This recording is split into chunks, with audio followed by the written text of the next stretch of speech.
Zombie Apocalypse.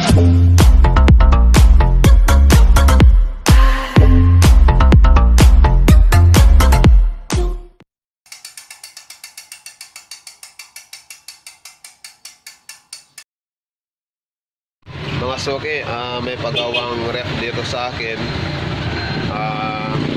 Tudor na Pandora.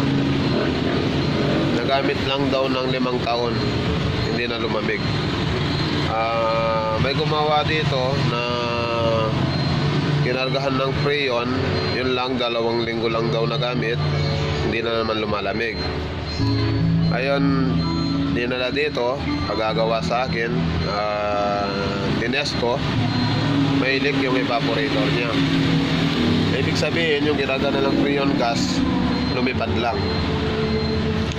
Ngayon, ang gagawin natin dito, yung evaporator niya, ito, yung pinaka-freezer, lalagyan natin ng copper tube to, nakapaikot dito, na copper tube. Yun na ang dadaanan ng Freon gas.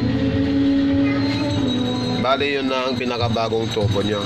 Tsaka natin kakargahan ng bagong Freon gas. Magpapalit tayo ng filter dryer. Ipa-flashing natin yung condensing unit para yung langis na umangat matatanggal din. So guys, simulan na natin.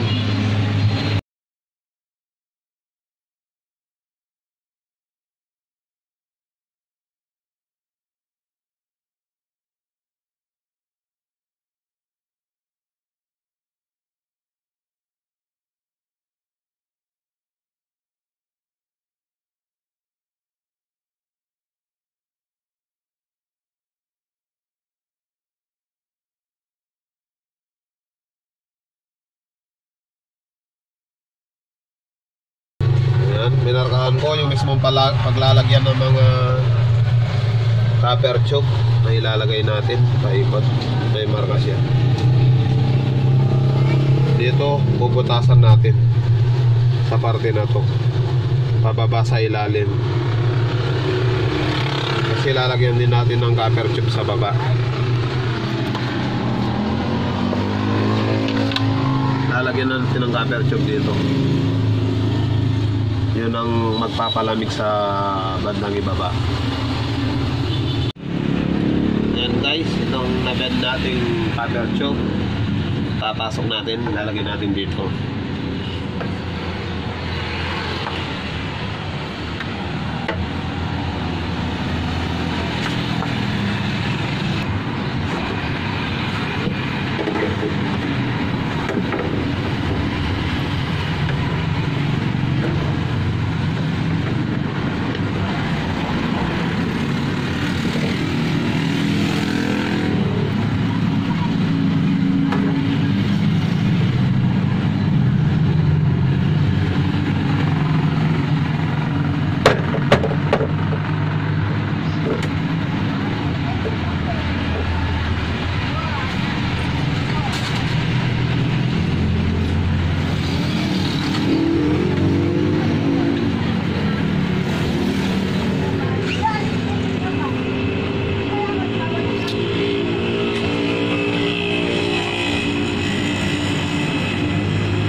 Guys, gagamitan natin ng blind rivet para kakapit siya at hindi gagalaw.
guys.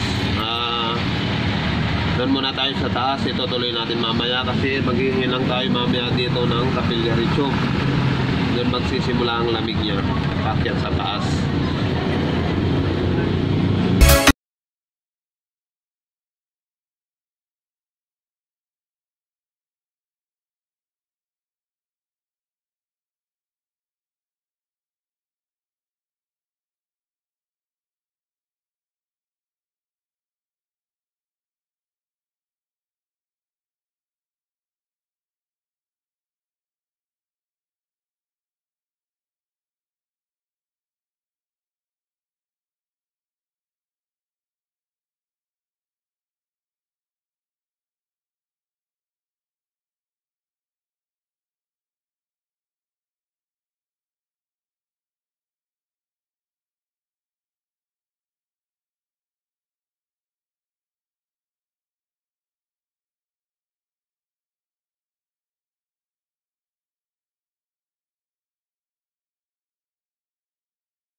ayan mga boss.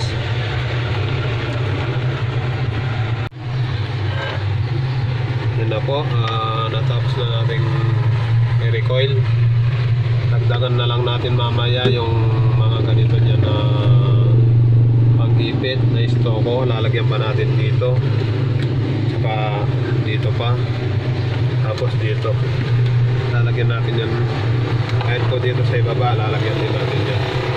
Yung sa ilalim, ito po yung pumasok na tubo, umikot siya. Dito po yung lalabas. Ito. Yan po yung lalabas. Palabas doon. Tingnan natin kung saan siya lumabas. Ayan po. Lumabas po siya dito sa may likuran. Tapos lalagay po natin papunta doon sa may makina. Ito po, itong copper tube. Yan po, nailagay natin yung sa itaas. Na-recoil na natin sa taas. Ito namang sa baba, lalagyan po natin ng capillary tube. Ito po, lalagay po natin dito sa dulo. Sa dulo ng tubo na to. Dito po natin siya ihihinang.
Nakalikod niya.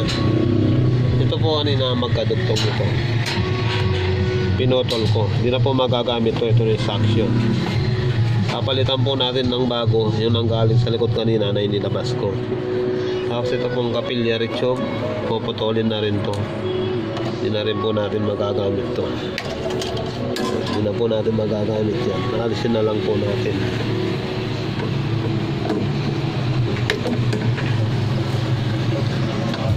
Tapos ito pong filter dryer, papalitan na natin ng bago para sigurado. Hindi po kasi pinalitan ng bago tong capillary tube na to. Unang gumawa. Tatanggalin po natin to. Capillary tube. Filter dryer po. Tatanggalin po natin filter dryer.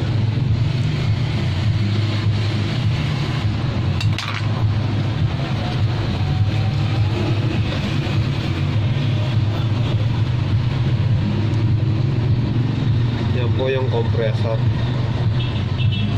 yung nagpapaikot sa freon gas para umikot sa system. Pagdating sa evaporator, lalamig po. Iinit po itong condensing unit. Ayan. Ito po yung capillary tube. May papalit natin. Dito siya lumabas sa pinunas natin kanina. Dito po. Yan naman pong sa evaporator, dito naman po siya lumabas. Ayun. Dito po siya lumabas. Bababa po natin siya papunta dito. Dito po natin siya itutugtong.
Ayan mga soke, tingnan natin kung anong resulta nung ginawa natin. Magdamag na nakasaksak ito. Tingnan natin kung lumamig ba o tumigas ba yung nilagay natin kagabi.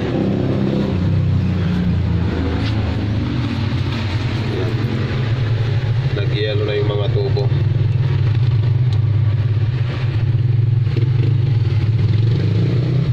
Nagawa na siya ng yelo. So ayun guys, lumamig na yung ginawa natin. Salamat sa inyong panonood. Kita-kita ulit sa susunod na video. Kung may comment kayo, comment na lang sa ibaba para masagot natin. Paki-like, paki-subscribe, saka paki-pindot na rin ang notification bell. Maraming salamat mga suki sa inyong panonood. Thank you.